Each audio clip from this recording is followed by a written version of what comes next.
భువనగిరి పట్టణంలో ఆవాస్ కమిటీ ఇవాళ శిక్షణ తరగతులకు నారాయణపురం మండలం నుంచి సోహెల్ భాయ్ గారు, ఫయాజ్ భాయ్ గారు, రహీం షరీఫ్ రావడం జరిగింది. చాలా సంతోషం.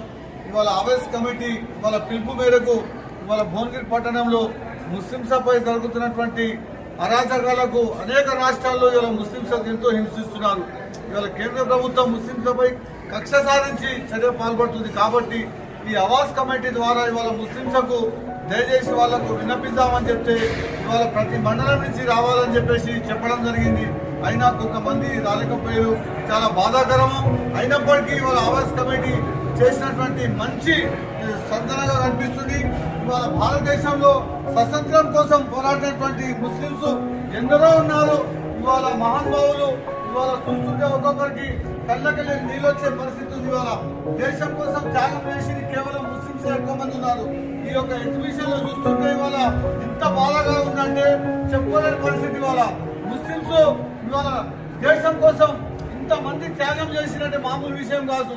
దేశ చరిత్రలోనే ఇది నిలిచిపోతుంది. ఇవాళ ఎందరో ఎక్కడో వచ్చి ఇవాళ దేశం మాది అది అంటారు. అది తప్పు.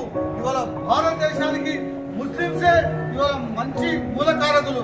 భారతదేశం స్వతంత్రం కోసం పోరాటం చేసింది ముస్లింసే అని చెప్పేసి నేను ఇవాళ ఈ యొక్క భువనగిరిలో ఆవాస్ కమిటీలో ఇవాళ ఎగ్జిబిషన్ ఏర్పాటు చేశారు.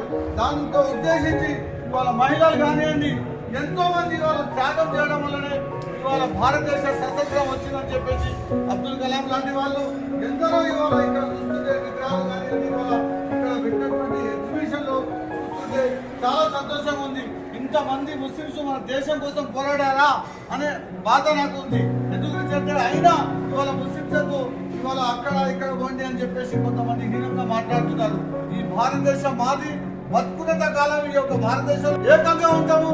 భారతదేశానికి మేము స్వతంత్రం తెచ్చింది మేధావులు ఎంతమంది ఉన్నారంటే ఇక్కడ చూస్తుంటే చాలా సంతోషంగా ఉంది. ఇవాళ ఇంతమంది ఇవాళ గర్వంగా ఫీల్ అవుతున్నాము.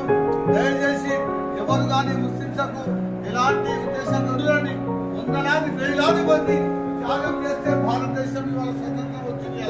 భారతదేశం